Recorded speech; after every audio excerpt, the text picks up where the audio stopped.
കേവലം ഒരു കച്ചവടമാണ്, വ്യാപാരമാണ് ഇതിൻ്റെയൊക്കെ പ്രാധാന്യം എന്ന് മാത്രം പറഞ്ഞാൽ നമ്മുടെ കേരളത്തിൽ തന്നെ അല്ലെങ്കിൽ നമ്മുടെ ഇന്ത്യ രാജ്യത്ത് തന്നെ വന്ന എല്ലാവരും അങ്ങനെ വന്നതാണോ എന്ന ചോദ്യം ബാക്കിയാവും. യഹൂദന്മാർ വന്നിട്ടുണ്ട്, ക്രിസ്ത്യാനികൾ വന്നിട്ടുണ്ട്, അതുപോലെ അതിന് മുമ്പ് തന്നെ ഫിനീഷ്യക്കാർ വന്നിട്ട്, നബാത്തിയന്മാർ വന്നു. ഇങ്ങനെ ഗ്രീക്കുകാരും റോമക്കാരും എല്ലാവരും വന്നത് എല്ലാവരും കച്ചവടത്തിന് വേണ്ടിയല്ല, മറിച്ച് വലിയൊരു വിഭാഗം കച്ചവടത്തിന് വേണ്ടി തന്നെയാണ്. അതല്ല എന്നുള്ളത് നമ്മളെ എതിരാകുന്നില്ല. പക്ഷേ ഇവർ എന്താണ് ചെയ്തത് എന്നുള്ളത് പരിശോധിക്കുമ്പോൾ കുറേ വസ്തുക്കൾ അങ്ങോട്ടും ഇങ്ങോട്ടും വിനിമയം ചെയ്തു എന്നതിലേക്ക് അപ്പുറം ഒരു സാംസ്കാരിക വിനിമയം അത് എങ്ങനെയൊക്കെയായിരുന്നു എന്ന് നമ്മൾ മനസ്സിലാക്കണം. നമ്മളിപ്പോഴും ഈ യൂറോപ്യന്മാർ നമ്മളെ വിശ്വസിപ്പിക്കുന്നത് അവരുടെ ഭാഷ അത് നൂതനമാണ്, അവരാണ് എല്ലാം കണ്ടുപിടിച്ചത്, ബാക്കി അതിന് മുമ്പൊരു കണ്ടുപിടുത്തം ഉണ്ടായിട്ടില്ല എന്നുള്ളതാണ്. നമ്മൾ ഇംഗ്ലീഷിൽ ആൽഫബറ്റ് എന്ന് പറയുമ്പോൾ അത് അറബിയിലെ അലിഫ് ബാത്ത എന്നീ വാക്കുകൾ അക്ഷരങ്ങൾ ചേർന്നതാണ് എന്ന് നമുക്ക് പഠിക്കേണ്ട ആവശ്യമേ ഉള്ളൂ. പക്ഷേ അത് കാണുമ്പോൾ നമുക്കിത് ബോധ്യമാണല്ലോ. ഇങ്ങനെ ഓരോന്നും എടുത്തു നോക്കുമ്പോൾ ഇന്ന് നമ്മൾ അൽ എന്ന് ചേർത്ത് പറയുന്നതൊക്കെ അറബിയുമായിട്ട് ബന്ധപ്പെട്ടതാണല്ലോ. അങ്ങനെയാണെങ്കിൽ എന്തുകൊണ്ട് അൽഫ, ഗാമ അല്ലെങ്കിൽ ബീറ്റ എന്നുള്ളത് അലിഫ് ബാത്ത എന്ന അക്ഷരങ്ങളിലൂടെ വന്നതാണ് എന്ന് എന്തുകൊണ്ട് യൂറോപ്യന്മാർ പറയുന്നില്ല? അവർ മിണ്ടുന്നില്ല. കാരണം ഇതൊക്കെ ഈ ഒരു സ്റ്റഡി കൊണ്ടുണ്ടായതാണ്. നമുക്കറിയാം ഒരുപാട് കണ്ടുപിടുത്തങ്ങളുടെയൊക്കെ ഉത്ഭവം ഈ മധ്യപൂർവ്വ ദേശത്ത് നിന്നാണ് എന്നുള്ളത് നമുക്കറിയാം. അറബികൾ ആയിട്ട് മാത്രമുള്ളവരല്ല നമ്മൾ ഈ സെമിറ്റിക് എന്ന് പറയുന്നത്. നമ്മുടെ ഈജിപ്തും അതുപോലെ തന്നെ സിറിയയും ഒക്കെ സെമിറ്റിക് ആയിട്ടാണ് അറിയപ്പെടുന്നത്. അവിടെയുള്ളവർ അതിൻ്റെ അപ്പുറത്തു നിന്നാണോ ഗ്രീക്കുകാർ വന്നത്? അമേരിക്കയിൽ നിന്ന് വന്നവരാണോ ഗ്രീക്കുകാർ? റോമക്കാർ അമേരിക്കൻ ഭാഗത്തു നിന്ന് വന്നതാണോ? അല്ലെങ്കിൽ യൂറോപ്പിൻ്റെ അപ്പുറത്തുനിന്ന് വന്നതാണോ? ഇതെല്ലാം ഈ ഒരു മധ്യപൂർവ്വ പ്രദേശം എന്ന് പറയുന്ന പ്രദേശത്ത് ഉള്ളവർ തന്നെയാണ്. അതുകൊണ്ട് അറബികളെ വേറെയും ഗ്രീക്കുകാരെയും റോമക്കാരെയും വേറെയും ആക്കേണ്ട ഒരു ആവശ്യമില്ല. ഗ്രീക്കുകാരുടെ കേന്ദ്രമായിരുന്നില്ല ഈജിപ്റ്റ്, അല്ലെങ്കിൽ സിറിയ ഭാഗത്തായിരുന്നല്ലോ റോമക്കാരുണ്ടായിരുന്നത്. അപ്പോൾ ഇതൊക്കെ ഇന്ന് മധ്യപൂർവ്വ ദേശത്തിൻ്റെ ഭാഗം തന്നെയാണ്. അതുകൊണ്ട് ഇവരുടെ ഈ ഡയസ്പോറിക് എക്സ്ചേഞ്ചസ്, ഇവർ തന്നിട്ടുള്ള ഈ എക്സ്ചേഞ്ചസ് യഥാർത്ഥത്തിൽ ഇത് ഇവിടെ തന്നെ ഉള്ള ആളുകളുടേതാണ്. നമ്മൾ പറയും സംസ്കൃതം അത് ഇതൊന്നുമായിട്ട് ബന്ധപ്പെടാത്ത ഭാഷയാണെന്ന് നമ്മൾ പറയാറുണ്ട്. പക്ഷേ സംസ്കൃതം അത് സെമിറ്റിക് ഭാഷയുമായിട്ട് ബന്ധപ്പെട്ടതാണ് എന്നാണ് പുതിയ നിരീക്ഷണങ്ങൾ പറയുന്നത്. കാരണം ഇന്ത്യ രാജ്യത്ത് തന്നെ അസ്സിറിയൻ ഭാഷയും അർമീനിയൻ ഭാഷയും ഒക്കെ വളരെ സുലഭമായി ഉപയോഗിച്ചിരുന്ന സഞ്ചാരികളുണ്ടായിരുന്നു. അവർ പലരും ഓരോ ചരിത്രത്തെ തേടി വന്നവരാണ്. അൽബിറൂനി ഇന്ത്യയിലേക്ക് വന്നത് കച്ചവടവുമായിട്ടല്ലല്ലോ, പഠിക്കാൻ വേണ്ടി വന്നതാണല്ലോ. അതുപോലെ തന്നെ ഒരു കച്ചവടക്കാരനായിട്ടല്ല ഇബ്നു ബത്തൂത്ത വരുന്നത്. ഈ സഞ്ചാരികളൊക്കെ അധികവും വരുന്നത് അവർ ഈ രാജ്യത്തെക്കുറിച്ചും നാട്ടിനെക്കുറിച്ചും പഠിക്കാൻ വേണ്ടി തന്നെയാണ്. അപ്പോൾ സംസ്കൃതം എന്ന് പറയുമ്പോൾ അത് ഒരുപാട് സെമിറ്റിക് ഭാഷകൾ അത് അന്തർലീനമായിട്ടുണ്ട് എന്ന് പറയുന്നുണ്ട്. ഇപ്പോൾ നമ്മൾ ദന്തിസ്റ്റ്, പല്ലുമായിട്ട് ബന്ധപ്പെട്ടത് ദന്തിസ്റ്റ് ആണെങ്കിൽ ഈ ദന്തം എന്നുള്ളത് സംസ്കൃതമാണ്.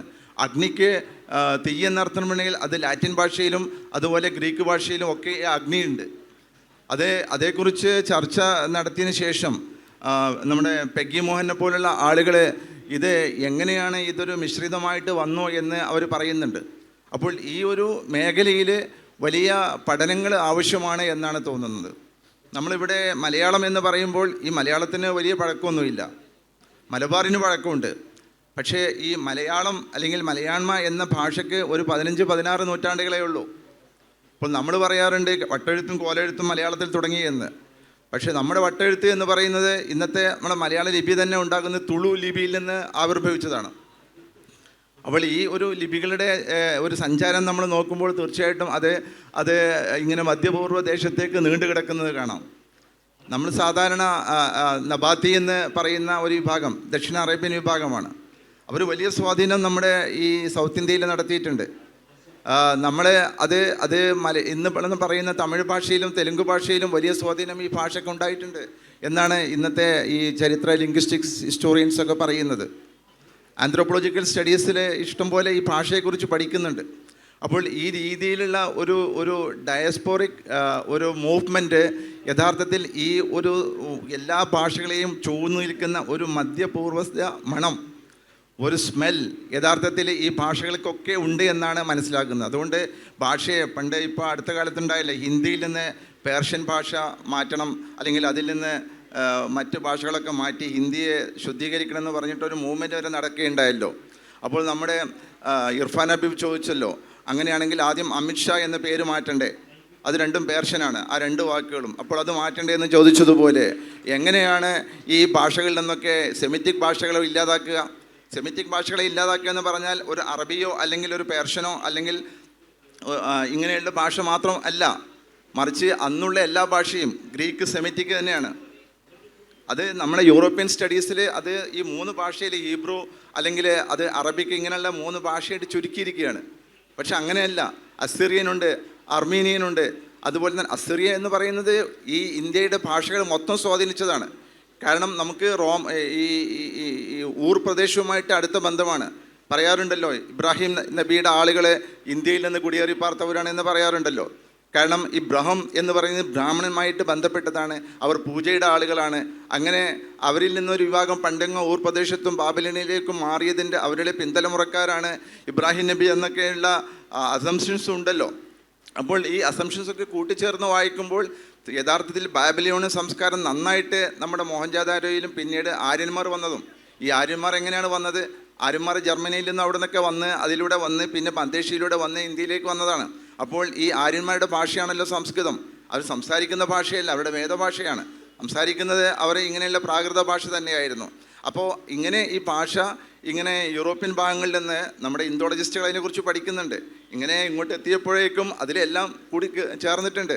അസീറിയനും അർമീനിയും അതൊക്കെ സിറിയക്കും എല്ലാം ഉണ്ട്. അപ്പോൾ അങ്ങനെ ഒരു വലിയ മൂവ്മെൻറ്റ് യഥാർത്ഥത്തിൽ ഉണ്ടാക്കിയെടുത്ത ഭാഷാ സംസ്കാരം എന്ന് പറയുന്നത് അതിൽ വലിയ പങ്ക് നമ്മുടെ ഇന്ത്യ മഹാസമുദ്രത്തിലൂടെയുള്ള സഞ്ചാരത്തിന് കാരണം ആ സഞ്ചാരം ഉണ്ടാക്കി വെച്ചിട്ടുണ്ട് എന്ന് ഞാൻ ചുരുക്കി പറയുന്നു.